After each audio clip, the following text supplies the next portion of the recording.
अभ्यास, परमात्मा का स्मरण, ओम का उच्चारण।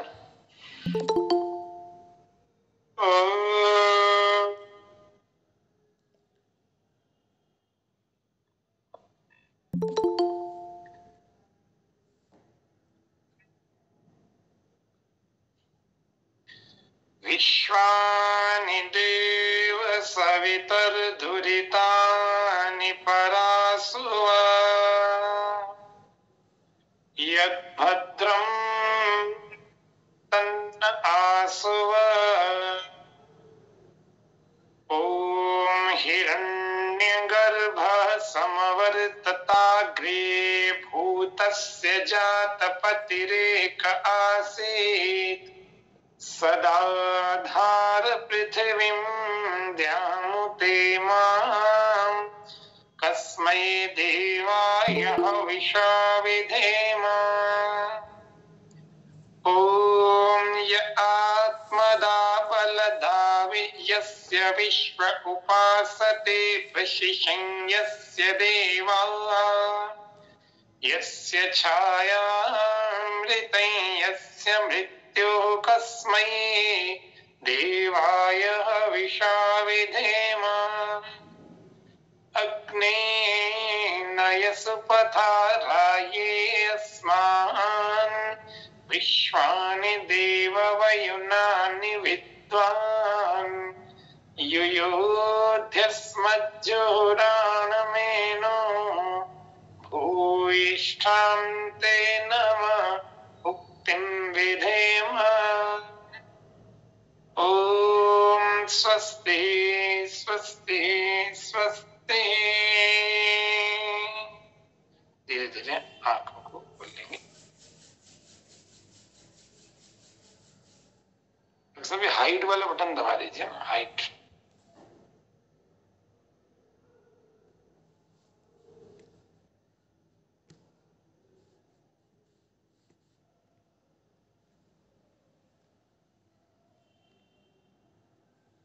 चलिए सभी लोग ओपन करेंगे। 15 नंबर सूत्र बुक भी ओपन करेंगे सभी।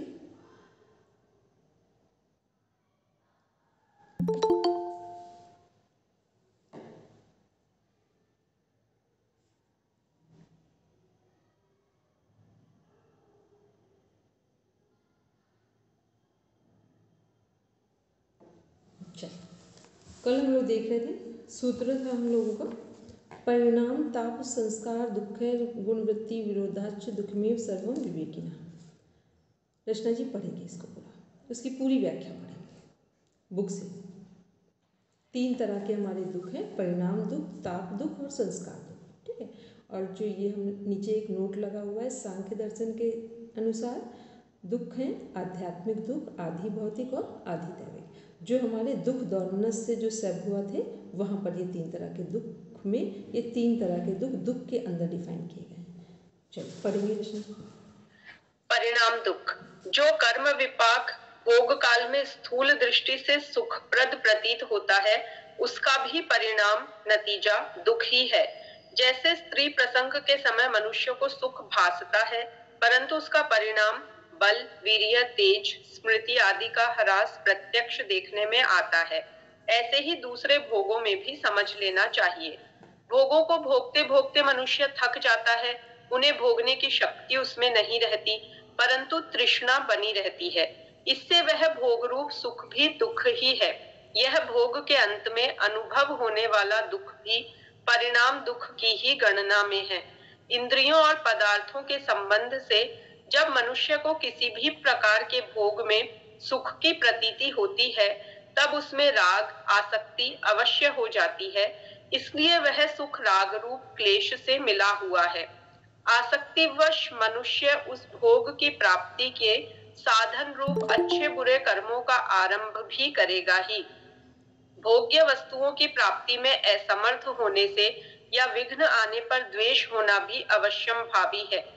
इसके सिवा प्राणियों की हिंसा के बिना भोग की सिद्धि भी नहीं होती। अतः राग द्वेष और हिंसादि का परिणाम अवश्य ही दुख है। यह भी परिणाम दुखता है। ठीक है, 1 मिनट रुकेंगे यहाँ पे, ठीक। परिणाम दुख है क्या? कल भी हमने एक लाइन में डिफाइन किया था कि जब हम उसे भोगते हैं तब वो अच्छा फील होता है, ठीक। लेकिन उसका परिणाम क्या निकलेगा, दुखमय होगा।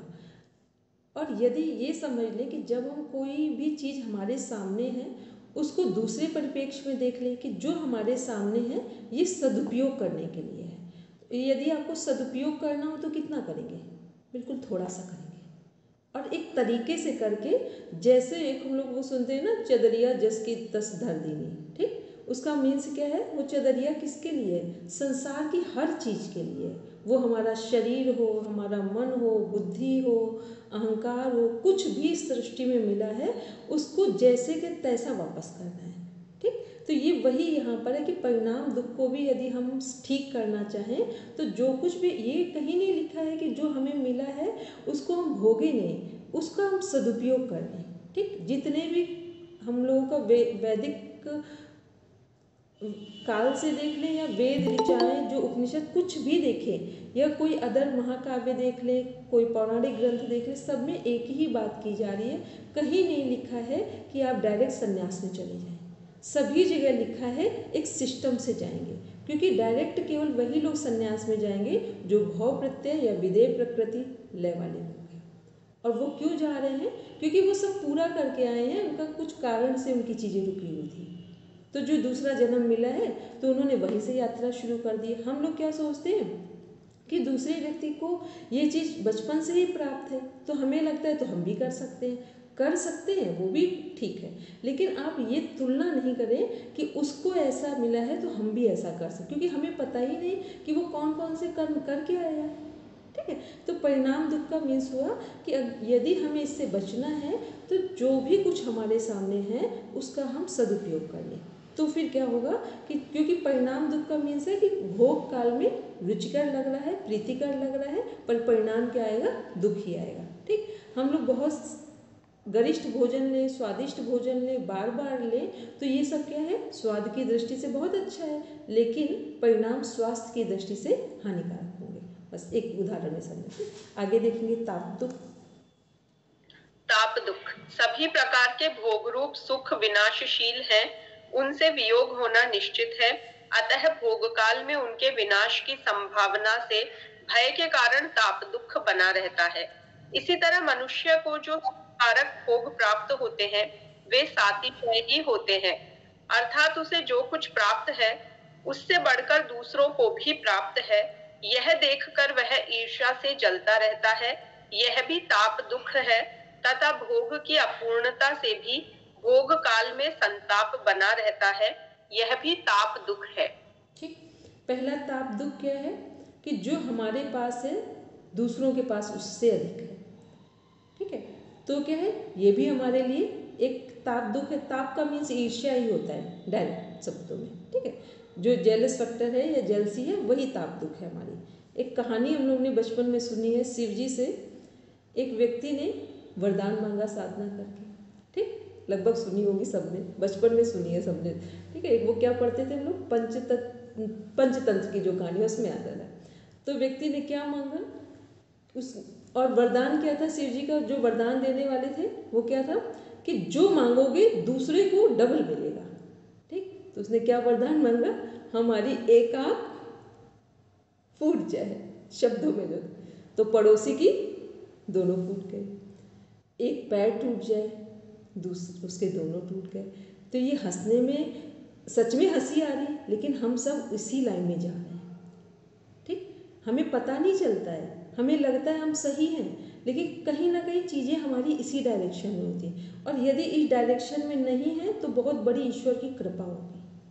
बहुत कोई बड़े पुण्य होते हैं जब व्यक्ति के अंदर ईर्ष्या ना हो, बहुत मतलब ऐसे पुण्य नहीं, एक महान पुण्य होंगे जब ईर्ष्या ना हो किसी के अंदर, ठीक है। मतलब किसी चीज़ को देखकर ये तो लगे हमको कि हम, यदि हमें लगता है कि हमें चाहिए तो ऐसा हम करें, लेकिन ये आए कि इसके पीछे कारण क्या है, क्या मेहनत लगी है, क्या संकल्प लगे हैं, ये करेंगे तो वही ईर्ष्या किस में बदल रही है, हमारे संकल्प में बदलेगी, हमारे कर्म में बदलेगी। लेकिन जैसे ही हम ये सोच लेते हैं इसको ऐसा क्यों मिला है, बस ये फिर क्या है, फिर हमारी जो हम जहाँ हैं उससे नीचे आ जाएंगे, ठीक। और वैसे भी क्या है, दुनिया में यदि आप कंपेयर करना इसी क्षण छोड़ दें किसी से तुलना ना करें, तो आप देखेंगे आज रात आप ईश्वर को धन्यवाद देकर सोएंगे। क्योंकि तुलना करते ही हम कम दिखते हैं, और जैसे ही तुलना खत्म करते हैं तो लगता है ईश्वर ने जो दिया है वो वरदान से कम नहीं है। तो ताप दुख क्या है, और सातिशय और निरतिशय याद है, ये किसके लिए कॉन्सेप्ट हम लोगों ने देखा था, ईश्वर के सद्गुणों में देखा कि सातिशय क्या है, जहाँ जिससे बढ़कर कुछ है। तो संसार में हमसे बढ़कर आप कोई अंत नहीं होगा जब आपसे बढ़कर कोई दूसरा ना हो, किसी भी पक्ष को देख लें। लेकिन जब निरतिशय की बात करेंगे तो वो किसके लिए है, ईश्वर के लिए है, उनसे बढ़कर कुछ भी नहीं है। ठीक है, तो ताप दुख क्या है, जो भोग काल में उनके विनाश की संभावना से भय के कारण ताप दुख बना रहता है। मतलब कई बार होता है ना कि हम जब भोग भी रहे तब भी हमें लग रहा है कि ये खत्म हो जाएगा। कुछ लोग होते हैं ना, जैसे उनके पास भोजन है, एक दिन अपर्णा मैम ने एक बहुत अच्छे से उनको कहानी सुनाई थी, ओशो जी की कहानी के एक लाइन में एक बात थी कि किसी के पास गुलाब का फूल खिला हुआ देख रहे हैं, तो एक व्यक्ति कह रहा है, दूसरा जो साथ में कह रहा है कितना सुंदर गुलाब लग रहा है, दूसरा व्यक्ति कह रहा है अरे शाम तक तो मुरझा ही जाएगा। अभी मतलब जो खिला हुआ है उसकी सुंदरता नहीं देख पा रहे हैं, अब शाम तक मुरझा जाएगा। तो ये क्या है कि मतलब जब खिली हुई सुंदर चीज जो ईश्वर की एक कृति है उसको देख रहे हैं, वहाँ पे भी क्या ताप दुख बना हुआ है कि अब ये मुरझा जाएगा। एक ताप दुख। दूसरा, जो चीज़ें दूसरों के पास हैं उनके कारण ताप दुख। तो ये क्या है, ताप दुख का मीन्स है ईर्ष्या, और ईर्ष्या सबसे खतरनाक है। जितने हमारे जो दुर्गुण हैं, काम क्रोध लोभ मोह मद मत्सर, उसमें ईर्ष्या एक अहंकार बहुत सूक्ष्म होता है, ईर्ष्या बहुत सूक्ष्म होती है। तीसरे नंबर पे लोभ, जिसे लालच बोलते हैं, उसका टॉप का जो पार्ट है, ये सबसे सूक्ष्म होते हैं कि व्यक्ति को जान ही नहीं पाता है वो व्यक्ति कि ये कितना गहराई में पड़े हैं, और उसे लगता है नहीं हम ऐसा नहीं सोच रहे हैं, ये वाली फीलिंग आती है। ठीक है, तो ये क्या, ये ताप दुख हो गया। अब देखते हैं हम लोग संस्कार दुख क्या है, पढ़ेंगे। संस्कार दुख, जिन जिन भोगों में मनुष्य को सुख का अनुभव होता है, उस अनुभव के संस्कार उसके हृदय में जम जाते हैं। जब उन भोग सामग्रियों से उसका वियोग हो जाता है, तब वे संस्कार पहले के सुख भोग की स्मृति द्वारा महान दुख के हेतु हो जाते हैं। देखने में भी आता है कि जब किसी मनुष्य की स्त्री, पुत्र, धन, मकान आदि भोग सामग्री नष्ट हो जाती है, तब वह उनको याद कर करके रोता रहता है कि मेरी स्त्री मुझे अमुक अमुक प्रकार से सुख देती थी, मेरे पास इतना धन था, मैं अपने धन से स्वयं सुख भोगता था और लोगों को सुख पहुंचाता था। आज मेरी यह दशा है कि मैं भिखारी होकर लोगों से सहायता मांगता फिरता हूँ, इत्यादि। इसके सिवा वे भोग संस्कार भोगा शक्ति की वृद्धि में कारण होने से जन्मांतर में भी दुख के हेतु हैं। ये संस्कार दुख का मीन्स हुआ कि जो चीज़ें हमें मिली हैं, जिनको हम फेस कर चुके हैं, अच्छी चीज़ें भी हो सकती हैं वो, तो अब फेस करने के बाद क्या हुआ कि एक समय तो ये तो पता ही होना चाहिए, नहीं पता है तो हम नहीं पता कर रहे, ये हमारी गलती है कि इस धरती पर कुछ भी सदा रहने वाला नहीं। जब ये चीज़ हमको अगर एक क्षण के लिए भी एक दिन में कभी याद आ जाए कि इस धरती पर कुछ भी सदा रहने वाला नहीं है, तो क्या होगा, संस्कार दुख से हम बच जाएंगे कि जो अभी हमारे पास है उसका सदुपयोग किया, और ये भी पता है कि हमेशा नहीं रहेगा। तो संस्कार दुख में क्या हो रहा है कि जो भी चीज़ों का हम भोग करते हैं, जिनसे भी हमें आनंद मिलता है, सुख की प्राप्ति मिलती है, तो जब वो चीज़ें नहीं रहती हैं तो उनको याद कर करके हमें दुख होता है, क्योंकि सुख भोग के संस्कार हमारे चित्त में पड़ चुके हैं, तो अब वो याद आते हैं, इसलिए हम दुखी हो रहे हैं। ठीक है, तो तीन दुख में अंतर क्या है, पहला परिणाम दुख, दूसरा ताप परिणाम दुख, भोग काल में रुचिकर प्रीतिकर, परिणाम में दुखदायी। ताप दुख क्या है, भोगते हुए ही हमें भय बना हुआ है कि कहीं ये चीज़ें छूट ना जाएं, ये, और दूसरा हमारे से दूसरों के पास अधिक है, ताप दुख। संस्कार दुख, जिन चीज़ों से हमें आनंद की प्राप्ति हुई है अब वो नहीं है, तो जो आनंद प्राप्त हुआ है, आनंद परमानंद की बात नहीं है यहाँ पे, जो संसार की बात कर रहे हैं। ठीक, तो ये जो हमें सुख प्राप्त हुआ है, आनंद भी ना कहें, सुख की बात कहें, जो सुख प्राप्त हुआ है उसके संस्कार जो चित्त में पड़ गए हैं, तो अब वो चीज़ें नहीं हैं, तो उनके अभाव में दुख हो रहा है। तो ये तीन दुख हो गए। ठीक, अब देखते हैं गुण वृत्ति विरोधाच, जो हमारे तीन गुण हैं उनको देखते हैं। बोलेंगे दीप्ति? मैम ये तीनों तीन काल से भी कोरिलेट होते हैं? करना चाहे तो कर सकते हैं, करना चाहे तो कर सकते हैं इसको, ठीक है। लेकिन काल यहाँ पे अभी दीप्ति बहुत फिट नहीं बैठेगा, ठीक है। काल यहाँ पर बहुत फिट नहीं बैठेगा, ठीक। अभी क्यों नहीं बैठेगा, अभी इसको आगे जब हेयम दुख मनागतम वाली लाइन में आएंगे वहाँ समझाएंगे इसको, ठीक है। चलिए पढ़ेंगे रचना जी। गुण वृत्ति विरोध। गुणों के कार्य का नाम गुण वृत्ति है। गुणों के कार्य में परस्पर अत्यंत विरोध है। जैसे सत्वगुण का कार्य प्रकाश, ज्ञान और सुख है, तो तमोगुण का कार्य अंधकार, अज्ञान और दुख है। इस प्रकार इनके कार्यों में विरोध होने के कारण दुविधा बनी रहती है। सुख भोग काल में भी शांति नहीं मिलती, क्योंकि तीनों गुण एक साथ रहने वाले हैं। सुख के अनुभव काल में सत्वगुण की प्रधानता रहते हुए भी रजोगुण और तमोगुण का अभाव नहीं हो जाता, अतः उस समय भी दुख और शोक विद्यमान रहते हैं, इसलिए भी वह दुख ही है। जैसे ध्यान काल में और सत्संग करते समय सत्वगुण की प्रधानता रहती है, अतः सात्विक सुख होता है, परंतु वहां भी सांसारिक स्फुरना और तंद्रा उस सुख में विघ्न कर देते हैं। ऐसे ही अन्य कामों में भी समझ लेना चाहिए। उपर्युक्त परिणाम दुख, ताप दुख और संस्कार दुख तथा गुण वृत्तियों के विरोध से होने वाले दुख को विचार द्वारा विवेकी पुरुष समझता है। इस कारण उसकी दृष्टि में सभी कर्म विपाक दुख रूप ही हैं, अर्थात साधारण मनुष्य समुदाय जिन भोगों को सुख रूप समझता है, विवेकी के लिए वे भी दुख ही है। ठीक है। पहले तो अभी जो हम लोग गुण वृत्ति विरोध पढ़ रहे थे, ये कौन सी चित्त की अवस्था में आ रहे थे? जो ध्यान काल में भी विघ्न आ जाते हैं या उसके बाद भी संसार की स्फूर्णा होती है, तो ये किस में आएंगे? चित्त की कौन सी अवस्था में आएंगे? विक्षिप्त।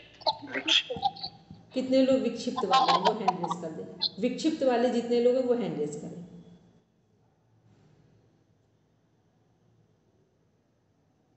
ठीक है, विक्षिप्त अवस्था है, ठीक है। फिर क्या है, लेकिन जो विवेकी पुरुष हैं उनके लिए क्या है कि तीनों ही दुख, तीनों जो दुख हैं ये, या ये कह दें कि जितने भी हमारे कर्म विपाक हैं वो सब दुख रूप ही है, चाहे वो हमारा परिणाम दुख हो, ताप दुख हो, या संस्कार दुख हो, या गुण वृत्ति विरोध हो। तो ये जो विवेकी पुरुष है ये किस समाधि में है इस समय, जिनको ऐसा प्रतीत हो रहा है? हरदीप भैया बोलेंगे, अंजू की आवाज क्लैश हो गई। मैम संप्रज्ञात समाधि। वेरी गुड, ठीक। क्योंकि विवेकी पुरुष की बात हो रही है, तो ये कौन से हैं? यहाँ संप्रज्ञात समाधि में। दीप्ति कोई क्वेश्चन है? हेलो दीप्ति। No ma'am. अच्छा ठीक, वही बोल रहे थे। ठीक है, चलिए। अच्छा, अब ये कॉन्सेप्ट सभी को क्लियर? अभी तो कोई कंफ्यूजन नहीं आ रहा? ममता आपको समझ में आ रहा है पूरा कॉन्सेप्ट इसका?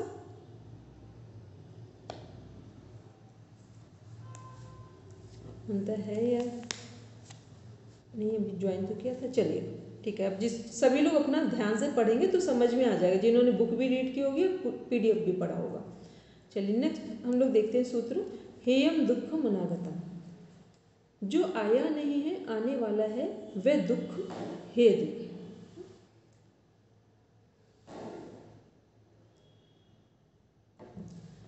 व्याख्या है, वर्तमान जन्म के पहले जो अनेक योनियों में दुख भोगे जा चुके हैं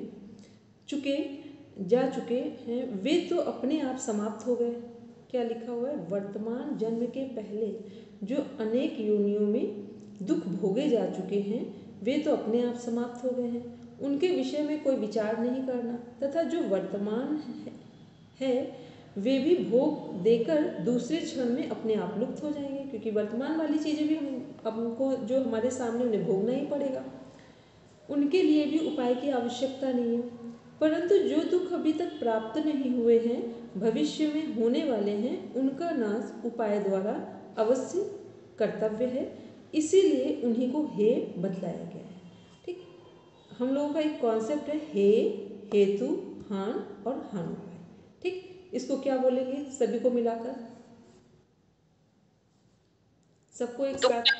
हाँ, दुख का चतुर्व्यूहवाद। वेरी, दुख की अवधारणा भी बोलते हैं और चतुर्व्यूहवाद की अवधारणा भी, जो दुख है। ठीक है, तो हे, हेतु, हान और हानुपाय। हे क्या है? दुख है। कौन से दुख? जो आने वाले हैं भविष्य में। हेतु क्या है? पुरुष और प्रकृति का संयोग, दृष्टा और दृश्य का संयोग, ठीक है, हेतु हो गया। हान क्या है? हान है हमारा कैवल्य मोक्ष, और हानोपाय क्या है? विवेक ख्याति। वेरी विवेक ख्याति, ठीक। चलिए, तो हम लोग देख रहे हैं नेक्स्ट सूत्र, दृष्ट दृश्यो संयोगो हे हेतु। दृष्टा और दृश्य का संयोग उक्त हे का कारण है। व्याख्या, ऊपर जो नाश करने योग्य आने वाले दुख बतलाए गए हैं उनका मूल कारण दृष्टा और दृश्य अर्थात पुरुष और प्रकृति का संयोग यानी जड़ चेतन की ग्रंथि है। अतः इस संयोग का नाश कर देने से मनुष्य सर्वथा दुखों से निवृत्त हो सकता है। सर्वथा दुखों से निवृत्त होगा तो कौन सी कंडीशन होगी?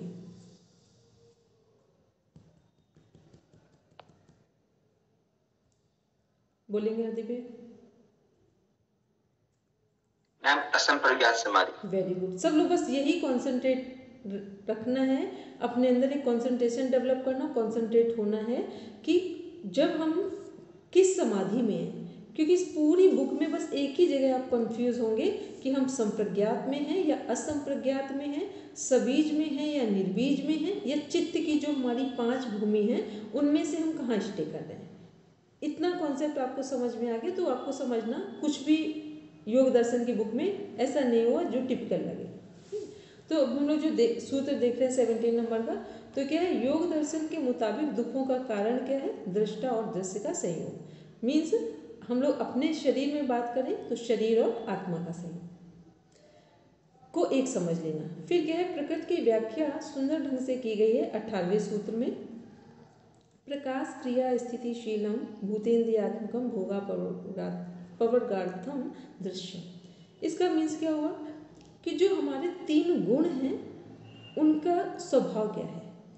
तो स्वभाव जो हमारा प्रकाश है, प्रकाश किससे संबंधित है? सतोगुण, रजोगुण, तमोगुण किससे संबंधित है? सतोगुण से। सतोगुण से, ठीक है। और जो हमारा रजोगुण है उससे क्या संबंधित है? क्रिया। क्रिया संबंधित है। तमोगुण से स्थिति। ठीक है, हाँ। तो ये क्या हुआ हमारा कि जो प्रकाश है, तो क्या इसमें हम लोग देख रहे हैं कि प्रकाश स्वभाव है सतोगुण का, क्रिया रजोगुण का, और स्थिति तमोगुण का। फिर देख रहे हैं स्वरूप जो है हमारा स्वभाव क्या होगा? शील होगा, फिर स्वरूप होगा, और फिर प्रयोजन होगा। तो ये हम लोग देख रहे हैं, इसकी व्याख्या पढ़ते हैं बुक से। प्रकाश क्रिया और स्थिति जिसका स्वभाव है, भूत और इंद्रियां जिसका प्रकट स्वरूप है, पुरुष के लिए भोग और मुक्ति का संपादन करना ही जिसका प्रयोजन है, ऐसा दृश्य है। अब पढ़ेंगे रचना जी। सत्व, रज और तम ये तीनों गुण और इनका कार्य जो कुछ भी देखने, सुनने और समझने में आता है वह सबका सब दृश्य के अंतर्गत है। सत्वगुण का मुख्य धर्म प्रकाश है, रजोगुण का मुख्य धर्म क्रिया हलचल है, और तमोगुण का मुख्य धर्म स्थिति अर्थात जड़ता और सुषुप्ति आदि है। इन तीनों गुणों की साम्यावस्था को ही प्रधान या प्रकृति कहते हैं। यह सांख्य का मत है। अतः सब अवस्थाओं में अनुगत तीनों गुणों का जो प्रकाश, क्रिया और स्थिति रूप स्वभाव है वही दृश्य का स्वभाव है। 5 स्थूल भूत, 5 तन्मात्रा, 5 कर्मेंद्रियां, 5 ज्ञानेंद्रियां एवं मन, बुद्धि और अहंकार ये सब 23 तत्व प्रकृति के कार्य होने से उसके स्वरूप हैं। भोगासक्त पुरुष को अपना स्वरूप दिखलाकर भोग प्रदान करना और मुक्ति चाहने वाले योगी को दृष्टा का स्वरूप दिखलाकर मुक्ति प्रदान करना दृश्य का प्रयोजन है। दृष्टा को उसका निज स्वरूप दिखा देने के बाद इसका कोई प्रयोजन नहीं रहता। उस पुरुष के लिए यह लुप्त हो जाता है। ठीक है, अब इसको सभी लोग इम्पोर्टेंट लिख लीजिए, वेरी इंपॉर्टेंट करके, ठीक है, सूत्र को अपनी बुक में। अब यहाँ से जो कुछ अभी हम पढ़ रहे थे, अब थोड़ा सा कुछ चीज़ें अलग हो गई हैं। हम लोग क्या पढ़ रहे हैं? एक जो 18 नंबर का सूत्र है, इसमें ये देख रहे हैं, पहले तो हम लोग देख रहे हैं कि जो हमारे 3 गुण हैं उनके स्वभाव क्या है या उनका धर्म क्या है। तीनों गुण हैं किसमें? पुरुष में या प्रकृति में? प्रकृति में, ठीक है। तीनों गुण किसमें? प्रकृति में है, ठीक है। ये क्लियर हो गया। अब इसमें एक कॉन्सेप्ट जो लास्ट में है, व्याख्या से ऊपर लिखा हुआ है कि जो पुरुष के लिए भोग और मुक्ति का संपादन करना ही जिसका प्रयोजन है, ऐसा दृश्य है। तो यहाँ क्या है, ये बताया जा रहा है कि जो प्रकृति है वो क्या कर रही है, पुरुष को भोग भी दे रही है और मुक्ति भी दे रही है। भोग और मुक्ति दे रही है, इसका अर्थ क्या हुआ यहाँ पे, जिसको बिल्कुल क्लियर हो वो एक लाइन में डिफाइन करना। प्रकृति जो है वो पुरुष को भोग भी दे रही है और क्या कर रही है, मुक्ति भी दे रही है। बोलेंगे रचना जी। जिसका जो अभीष्ट है प्रकृति उसे वही दे रही है। ठीक है, बोलेंगे हरदीप भैया।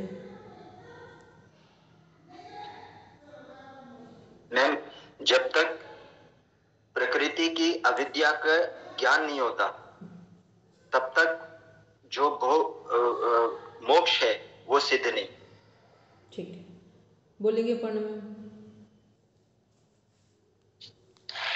दी, जैसे हमारी वृत्तियां होती हैं कि एक ही कान से आप पॉप म्यूजिक भी सुन सकते हो और मंत्र भी सुन सकते हो, है ना। इसी तरीके से प्रकृति ने अपनी तरफ से भोग जो भी दिया हमें, संसारिक चीजें दी, आप उसको भोग के लिए भी यूज कर सकते हो और उनको मुक्ति के लिए भी यूज कर सकते हो। तो प्रकृति ने तो दोनों चीजें दे दी। अब पुरुष जो है वो उसको किस मार्ग पर ले जाए वो है बेसिकली। ठीक है, दीप्ति जी बोलेंगे। हेलो दीप्ति। Yes ma'am.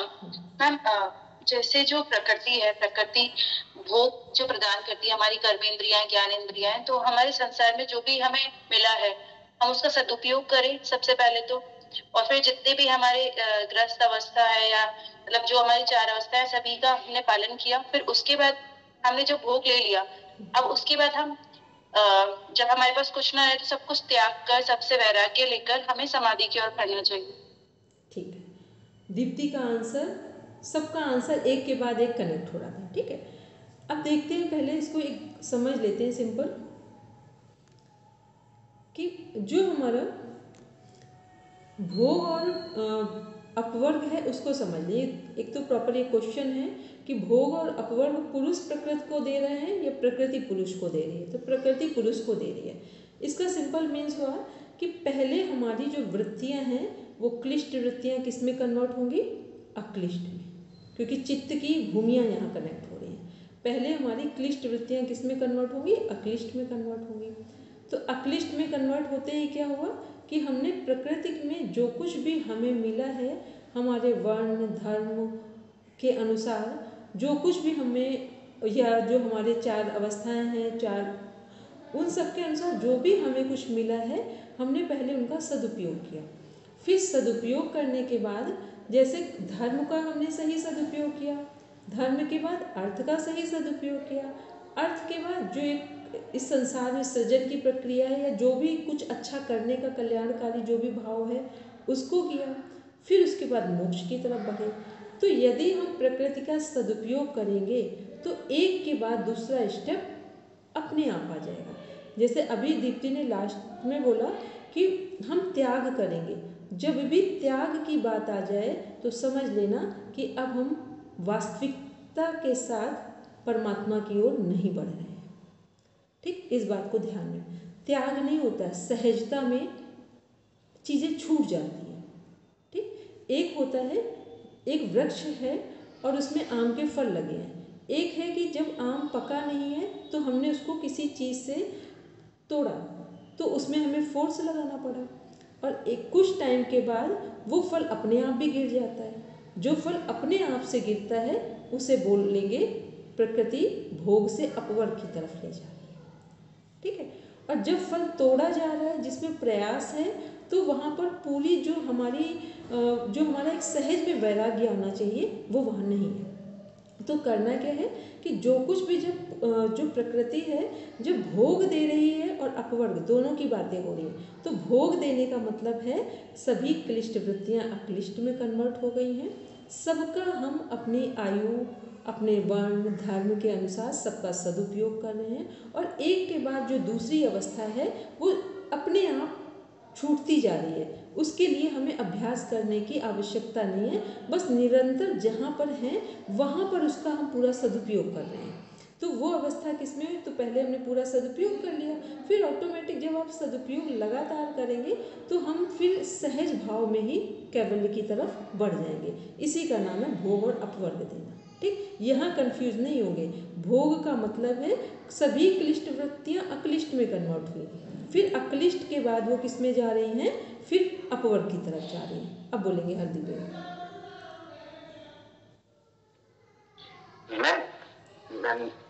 मैं भी रॉन्ग, मतलब मैं सोच रहा हूँ जैसे कि जब प्रकृति के से हमारा वैराग हो जाता है, उसको भोगते भोगते भोगते, क्योंकि वैराग में फिर मैम अहंकार नहीं रहेगा, जब त्याग होगा तो उसमें अहंकार रह सकता है। तो फिर जब हमें वैराग हो जाएगा तो प्रकृति अपने रूप को हमारे लिए तो समेट देगी, बाकी दुनिया के लिए रहेगा, पर योगी के लिए वो प्रकृति नहीं रहेगी, फिर उसको वो पुरुष और प्रकृति अलग अलग अपने रूप में स्थित हो जाएगी।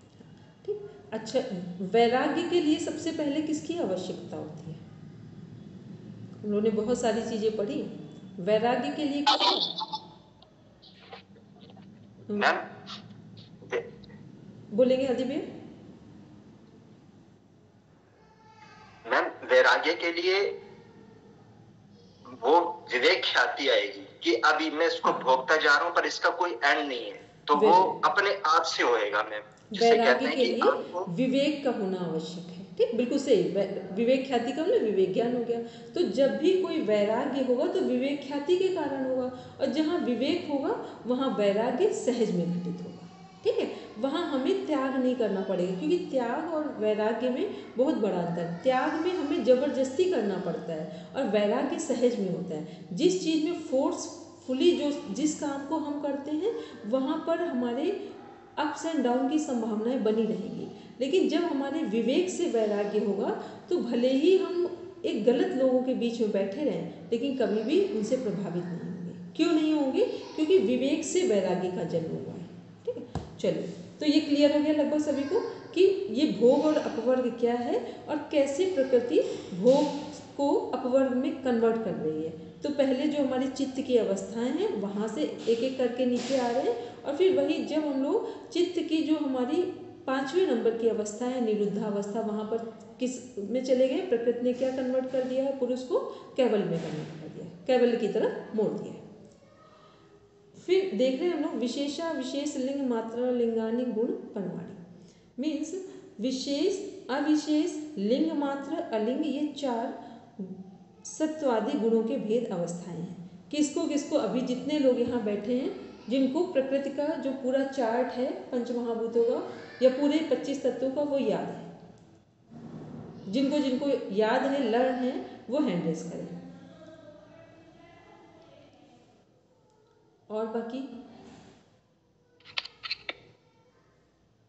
चलिए ठीक है, जिनको नहीं हो वो फिर से देख लें। ठीक है, अब हम लोग देख रहे हैं ये क्वेश्चन आता है विशेष क्या है, अविशेष क्या है, लिंग मात्र क्या है, अलिंग क्या है। देखो बिल्कुल अलग अलग करके दिखा दिया। विशेष में कौन कौन सी चीज़ें हैं हमारी? पंचमहाभूत और इंद्रियां। ये 11 इंद्रियां में कौन कौन सी इंद्रियां हैं? 11 इंद्रियों में कौन? बोलेंगे राशि में? हाँ, 11 इंद्रियों में 5 तो ज्ञानेंद्रियां हैं और 5 ही कर्मेंद्रियां, 1 मन। ठीक है, ये किसमें आ गया? विशेष में। ठीक, ये ध्यान रखिए, वहाँ क्वेश्चन ही ऐसे पूछा जाएगा कि विशेष में कितने हमारे जो प्रकृति के तत्व हैं वो कितने हैं, या महाभूत का कोई दे दिया गया। ठीक है, कोई महाभूत फिर पूछा जाएगा ये विशेष है, अविशेष है, लिंग मात्र है या अलिंग है। ठीक है, दोनों तरह से क्रॉस क्वेश्चनिंग होगी। फिर इसके बाद अविशेष में क्या है? पंच तन्मात्राएं और अहंकार। तन्मात्राएं सभी को पता है, जो महाभूत हैं उन्हीं की तन्मात्राएं हैं, जिसे हम लोग बोलते हैं पृथ्वी की गंध, जल की रस, अग्नि का रूप और हमारे वायु का स्पर्श, आकाश का शब्द। ठीक है, ये तन्मात्राएं हो गई और अहंकार हो गया, ये अविशेष में आ गया। फिर लिंग मात्र क्या है? लिंग मात्र महत्त्व है, इसमें बुद्धि आती है हमारी। ठीक, फिर इसके बाद है अलिंग। अलिंग क्या है? मूल प्रकृति है।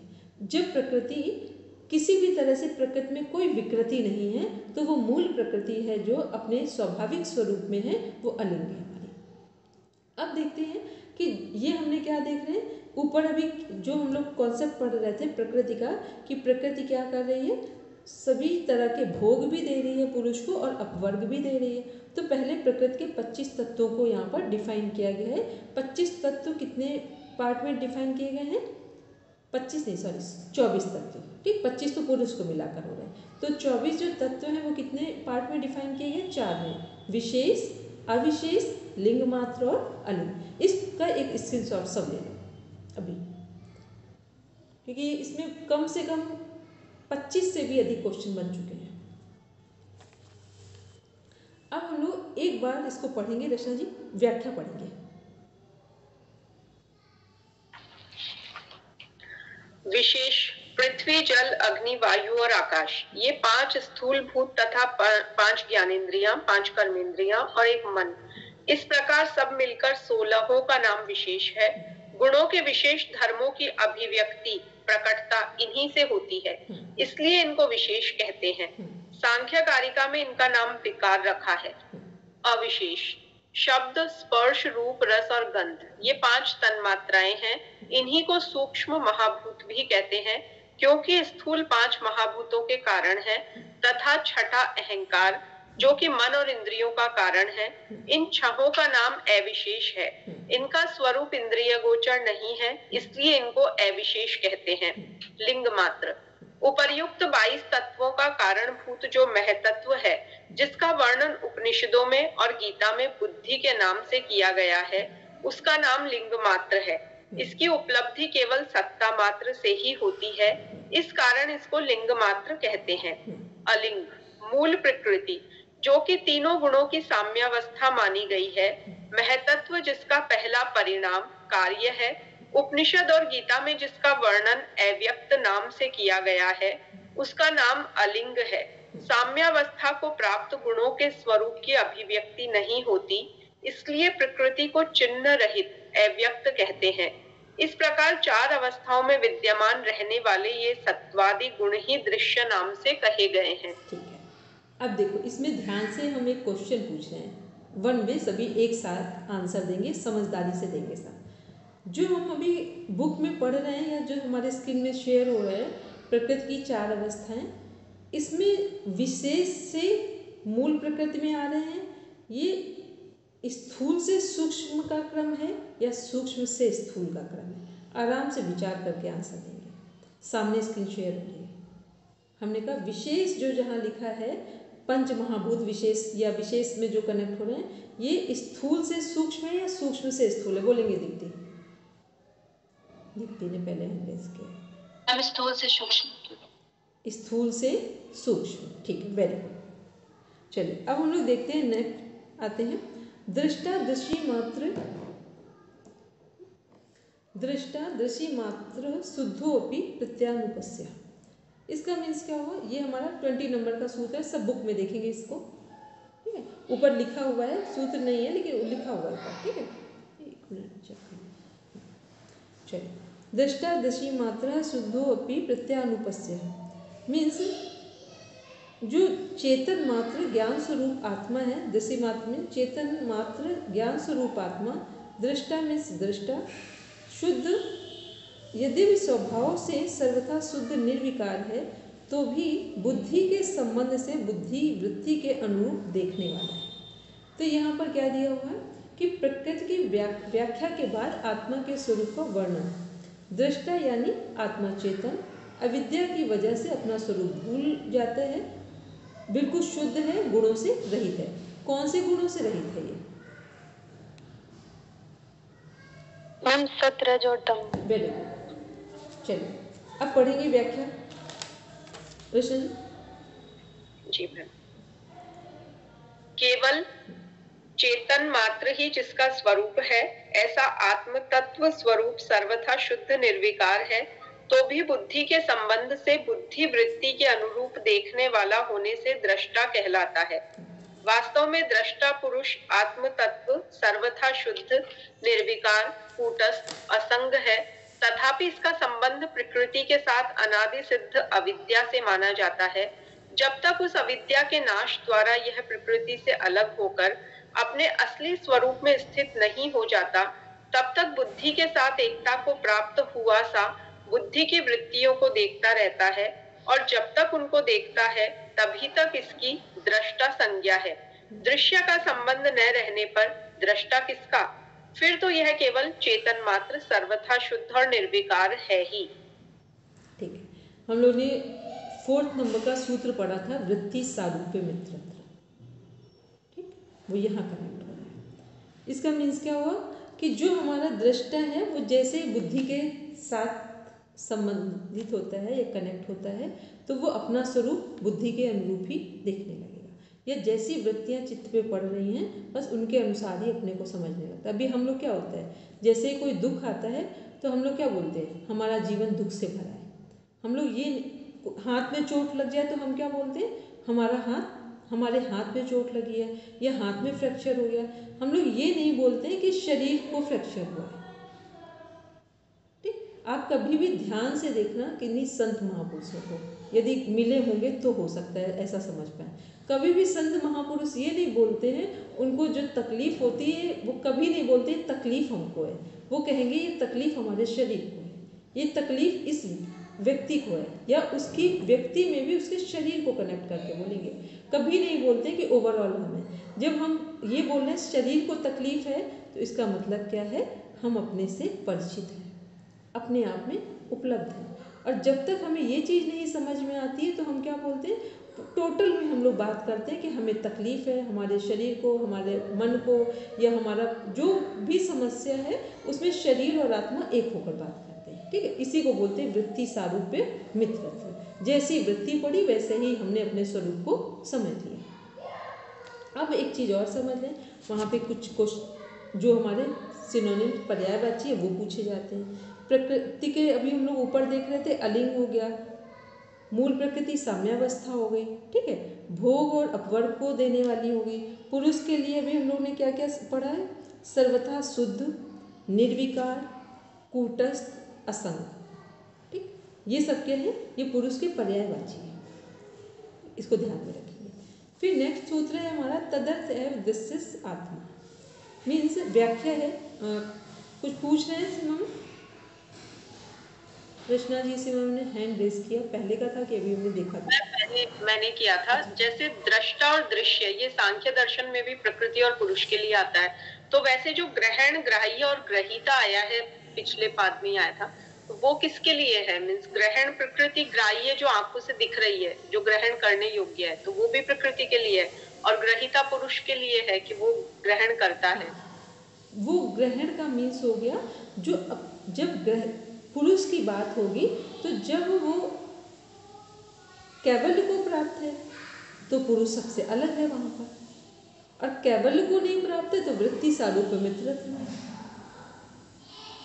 ठीक, दोनों तरह से समझना है कि पुरुष जब कैवल्य को जब तक नहीं पहुँचे तब तक कहाँ पर है, वृत्ति सारूप्य मित्रत्व में, और जैसे ही कैवल्य को प्राप्त होंगे, मीन्स विवेक ख्याति से वैराग्य होगा, तो पुरुष अपने स्वरूप में। तो अभी हम लोग कहाँ हैं, हम लोग अभी वृत्ति सारूप्य मित्रत्व में हैं, लेकिन ऐसे बहुत सारे संत महापुरुष इस समय हैं जो इनसे बाहर भी और जीवन भी जी रहे हैं पूरा। ठीक है, तो जरूरी नहीं है कि वो हमें अपना इसी जन्म में उनकी साधना पूरी होगी तो इसी जन्म में पूरा आनंद ले रहे हैं, परमानंद में जी रहे हैं।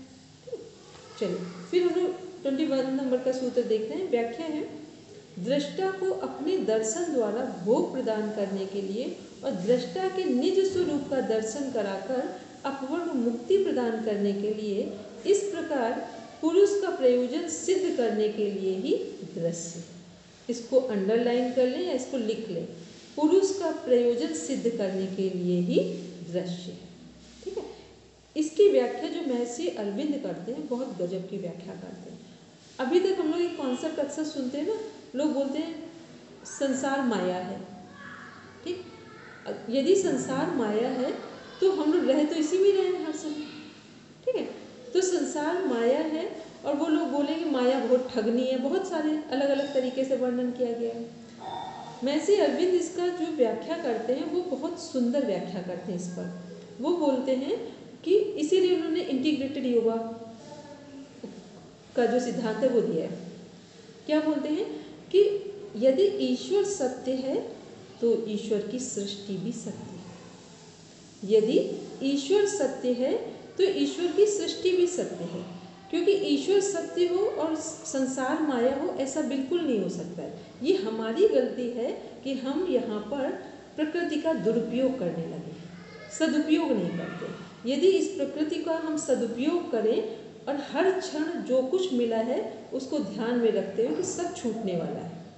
आपको आज ही पता चल जाए आपका शरीर छूटने वाला है तो जितना आप शरीर से अटैच्ड है ना, आज ही कम हो जाएगा उसमें से कुछ पार्ट, ये निश्चित है। लेकिन अब हम नहीं समझ रहे हैं तो ये हमारी फिर क्या है, अज्ञानता है या ये हमारी विकृति है हमारे जीवन में।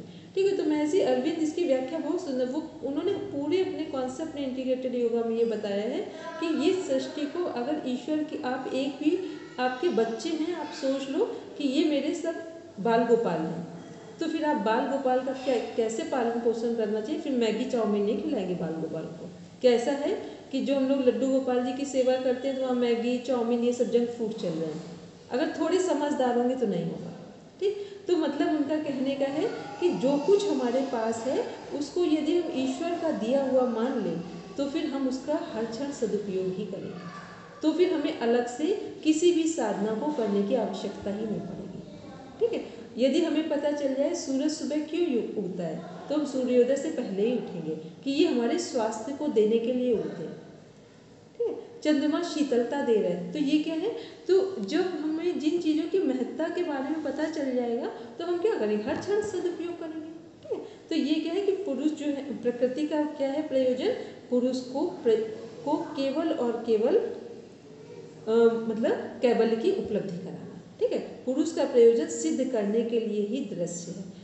कितनी बड़ी अपने आप में बात है और कितना एक ऐसा लग रहा है, एक मतलब होता है ना जो ईश्वर प्रणिधान वाला जो एक शब्द होता है कि पुरुष प्रकृति क्या कर रही है, हर क्षण किसका प्रयास कर रही है कि जो भी कोई यहाँ पर है वो किसी भी तरह से एट लास्ट केवल और केवल कैवल्य को प्राप्त। ठीक, इसका अर्थ ये हुआ।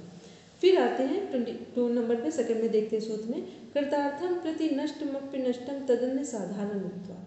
पढ़ेंगे इसका व्याख्या। प्रकृति का प्रयोजन किसी एक ही पुरुष के लिए भोग और अपवर्ग प्रदान करना नहीं है, वह तो सभी पुरुषों के लिए समान है। अतः जिसका कार्य वह कर चुकी, उस कृतार्थ मुक्त पुरुष के लिए उसकी आवश्यकता न रहने के कारण यद्यपि वह उसके लिए नष्ट हो जाती है तो भी दूसरे सब जीवों को भोग और अपवर्ग प्रदान करना तो शेष है ही, इसलिए उसका सर्वथा नाश नहीं होता, वह विद्यमान रहती है। इससे यह बात सिद्ध होती है कि प्रकृति परिणामी होने पर भी अनादि और नित्य है। यहाँ जो मुक्त पुरुष के लिए उसका नष्ट होना बतलाया गया है वह भी अदृश्य होना ही बतलाया गया है, क्योंकि योग के सिद्धांत में किसी भी वस्तु का सर्वथा अभाव नहीं माना गया है। इसका मीन्स ये हुआ कि जैसे मान लो अभी हम लोग इस प्लेटफॉर्म में 10 लोग बैठे हैं। ठीक है, 10 लोगों में से किसी के कार्मिक अकाउंट इतने स्ट्रांग हो गए कि वो कैवल्य की तरफ आगे बढ़ गए। ठीक, और कैवल्य प्राप्त भी हो गया, मोक्ष प्राप्त भी हो गया। तो मोक्ष प्राप्त होने का मीन्स क्या हुआ कि प्रकृति ने अपवर्ग प्रदान कर दिया, तो मोक्ष प्रदान हो गया, मोक्ष मिल गया। लेकिन एक व्यक्ति को मोक्ष मिलने से सभी को मोक्ष नहीं मिला है। ठीक, इसका अर्थ ये है, एक व्यक्ति को मोक्ष मिलने से सभी को मोक्ष नहीं मिला है, तो प्रकृति सभी में अपना कार्य कर रही है। जिनको मिल गया है वहां पर वो अदृश्य हुई है, बाकी पूर्णतः अदृश्य नहीं। ठीक, इस बात को किसी को कहीं ऐसा लग रहा हो समझ में नहीं आया तो हैंड रेज कर दो। यदि समझ में नहीं आया, आ गया है तो कोई बात नहीं। ठीक है, इसका मतलब योग दर्शन सबके जीवन में बहुत जल्दी आ जाएगी, जल्दी से समझ में आ गया। चलिए फिर आगे देखते हैं हम लोग 23 नंबर का सूत्र बोलेंगे। सीमा मैम से पूछ लें। हेलो सीमा मैम, बोलेंगे।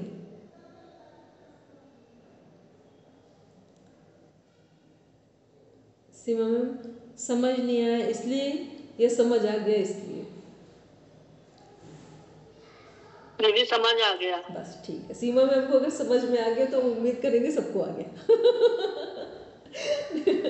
चलिए मैम वो इतनी देर से सबको आशीर्वाद दे रहे थे, अभी देखो फिर दे रहे हैं। सही है, बड़े लोग हैं, सब लोग बैठे हैं, ठीक। चलिए हम लोग नेक्स्ट देख रहे हैं, स्वस्वामी शक्ति और स्वरूपोपलब्धि हेतु संयोगा। संयोगा मीन्स स्वशक्ति, स्वशक्ति किसके लिए आता है? प्रकृति के लिए, और स्वामी शक्ति पुरुष के लिए। ये दो वर्ड सब ध्यान में रखेंगे या कहीं की नोट बना रहे वहाँ लिख लेंगे, ये क्वेश्चन में पूछा जाता है कि स्वशक्ति किसके लिए। वैसे भी ध्यान रखें, शक्ति का मीन्स हो गया प्रकृति और स्वामी का मीन्स हो गया पुरुष। इन दोनों के स्वरूप की प्राप्ति का जो कारण है वह संयोग है। पढ़ेंगे व्याख्या रचना जी। दृश्य का स्वरूप दृष्टा के लिए ही है, यह बात पहले कह आए हैं। इसी भाव को लेकर इस सूत्र में पुरुष को प्रकृति का स्वामी बतलाया है और प्रकृति को पुरुष का स्वय अर्थात अपना यानी अधिकृत पदार्थ कहा है। उस प्रकृति के साथ पुरुष का संबंध उन दोनों के स्वरूप को जानने के लिए ही है। अतः उस दर्शन ज्ञान शक्ति से जब तक मनुष्य इस प्रकृति के नाना रूपों को देखता रहता है तब तक तो भोगों को भोगता रहता है। जब इनके दर्शन से विरक्त होकर अपने स्वरूप दर्शन की ओर झांकता है तब स्वरूप का दर्शन हो जाता है। फिर संयोग की कोई आवश्यकता न रहने से उसका अभाव हो जाता है। यही पुरुष की कैवल्य अवस्था है। मीन्स क्या हम लोगों ने देखा कि प्रकृति को पुरुष का स्व अर्थात अपना यानी अधिकृत पदार्थ का है। प्रकृति के साथ पुरुष का संबंध उन दोनों के स्वरूप को जानने के लिए ही है। जब संबंध एक साथ हुआ तो जो कुछ भी हमारे संसार में दिख रहा है वो सबको हम देख रहे हैं, सारी चीज़ों को। अब उसको ही लगातार सही ढंग से देखेंगे तो एक समय हमारे अंदर वैराग्य की स्थिति आएगी, और सही ढंग से नहीं देखेंगे तो हम लोग ओवर अटैच्ड होते जाएंगे। जितना जितना संसार से हम लोग अटैच्ड होते जाएंगे उतना किस में वृद्धि होगी, क्या बढ़ेगा हमारे जीवन में?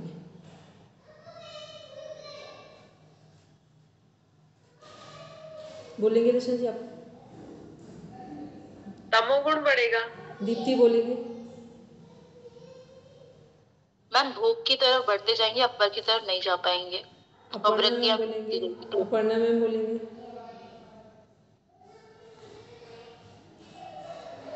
अपर्णा मैम बोलेंगे? राग बढ़ेगा तो राग बढ़ेगा। जितना जितना हम लोग संसार के साथ जुड़ते जाएंगे या प्रकृति के साथ जुड़ते जाएंगे उतना उतना संसार में दुख बढ़ेगा। ठीक, वन वर्ड आंसर है कि जितना जितना हम लोग ओवर अटैच्ड होंगे संसार से उतना हमारे जीवन में दुख बढ़ता जाएगा। तो ये क्या है कि ये कब हो रहा है? जब स्वशक्ति और स्वामी शक्ति दोनों अलग अलग है, जब दोनों एक साथ जुड़ेंगे तो फिर इसका क्या होगा, फिर हमारे जीवन में दुख बढ़ेगा। और जैसे ही ये दोनों अपने अपने स्वरूप में आएंगे तो हम इसी जीवन में रहेंगे, इसी शरीर में रहेंगे, लेकिन परमानंद की स्थिति में रहेंगे। आगे देखते हैं, तस्य हेतुर्विद्या। उस संयोग का कारण क्या है? अविद्या है। किस संयोग की बात हो रही है यहाँ पर? प्रकृति और पुरुष के संयोग। वेरी गुड, प्रकृति और पुरुष के संयोग की बात हो रही है। पढ़ेंगे कृष्ण जी? सर्वथा निर्विकार असंग चेतन पुरुष का जो यह जड़ प्रकृति के साथ संबंध है यह अनादि सिद्ध अविद्या से ही है, वास्तव में नहीं है। यहाँ अविद्या विपर्य वृत्ति का नाम नहीं है, किंतु अपने स्वरूप के अनादि सिद्ध अज्ञान का नाम अविद्या है। इसीलिए अपने स्वरूप के ज्ञान से इसका नाश हो जाता है और उसके बाद प्रयोजन न रहने पर वह ज्ञान भी शांत हो जाता है। यही पुरुष का कैवल्य है। ठीक है, इसमें क्या है? अविद्या क्या है? पुरुष और प्रकृति का संयोग। अब इसमें क्या लिखा हुआ है कि सर्वथा निर्विकार असंग चेतन पुरुष का जो ये जड़ प्रकृति के साथ संबंध है वह अनादि सिद्ध अविद्या से ही है, वास्तव में नहीं है। ये यहाँ अविद्या विपर्य वृत्ति का नाम नहीं है। इसका मीन्स ये हुआ कि जो हम लोगों ने वृत्तियाँ पढ़ी थी 5 प्रकार की, ठीक है, प्रमाण, विपर्य, विकल्प, निद्रा, स्मृति। तो जो विपर्य था, विपर्य का अर्थ क्या था वहां पर हमारा? मिथ्या ज्ञान। विपर्य का अर्थ था मिथ्या ज्ञान, ठीक है। और जो विपर्य है और अविद्या में क्या अंतर है? अविद्या में सांसारिक ज्ञान और विपर्य झूठ मतलब झूठी हम समझ लेते हैं। हाँ, विपर्य क्या है? विपर्य में केवल एक भ्रम होता है कि सांप है कि रस्सी है, मतलब जो कुछ एक ही समस्या हमें गलत और सही में दिखाई दे रही है, लेकिन अविद्या में तो पूरा जीवन ही घूम रहा है। ठीक है, तो विपर्य क्या है? अविद्या का एक पार्ट है। जैसे समापत्ति क्या थी? संप्रज्ञात समाधि का एक पार्ट है।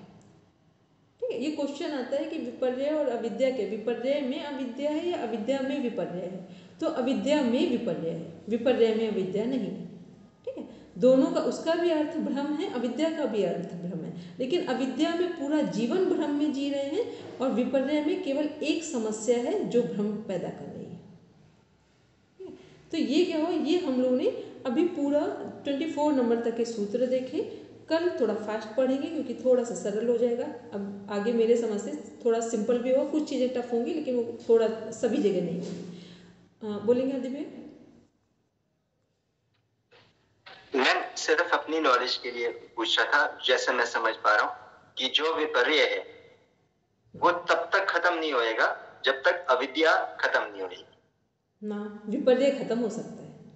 विपर्य क्या है? अगर सपोज करके एक आप ऐसे सिंपल सा देख लो, कभी छोटे बच्चे, प्लीज, मेरे कहने का मतलब है कि हमें टेम्पररीली ये समझ में आ जाएगा ये जैसी लाइट जलेगा तो ये रस्सी है, सांप नहीं है। पर क्या हम एक्चुअली उसको समझ पाए हैं कि ये रस्सी भी रस्सी है? मतलब हमें ये तो नॉलेज हो गया, विपर्य तो चला गया, बट एक्चुअल विपर्य जो बिल्कुल ही समाप्त होएगा, तो जब हम अविद्या नष्ट होगी तब हम एक्चुअली चीज देख पाएंगे जो एज इट इज जिसे कहते हैं। वो ठीक है, लेकिन विपर्य क्या है? एक छोटा सा पार्ट है जिसको ठीक करना, सुधारना बहुत बड़ी बात नहीं है। लेकिन अविद्या क्या है? ये पूरा जीवन इसके दायरे में है। तो यहाँ क्या है? इस पर काम करने में टाइम टेकिंग प्रोसेस है। ठीक है, आएगा विपर्य अविद्या के ही अंदर, लेकिन विपर्य में तो कम से कम 10 तरह के हमारे विपर्य होते हैं एक दिन में। ठीक है, लेकिन हम उनसे रात में सोने से पहले हो सकता बाहर भी आ जाए। पर अविद्या से बाहर आना, तो अगर 10 जन्म में भी कोई अविद्या से बाहर आ जाए, यही बहुत बड़ी बात है।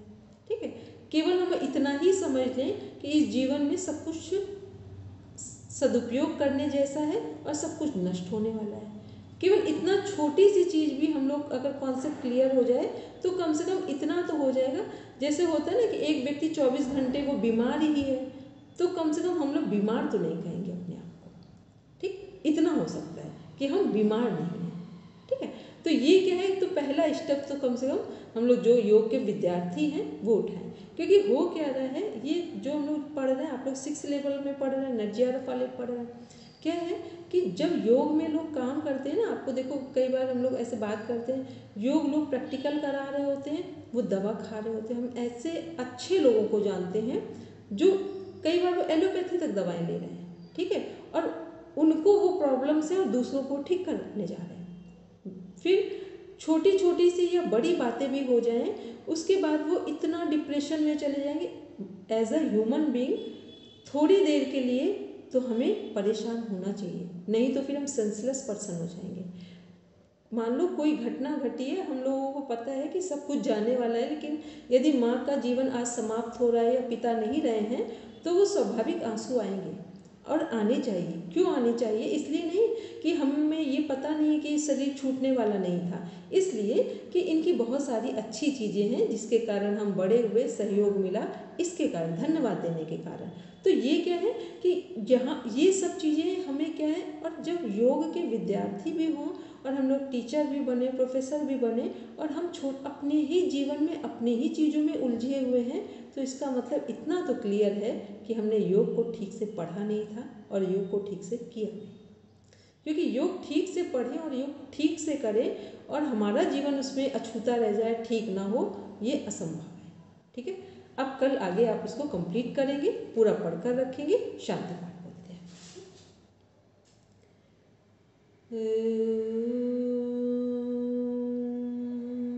शांति शांति शांति सर्वारिष्ठसु शांतिर्भवतु। Now review your eyes. Then open your eyes. चलिए सभी को प्रणाम, शुभ रात्रि। Thank you ma'am.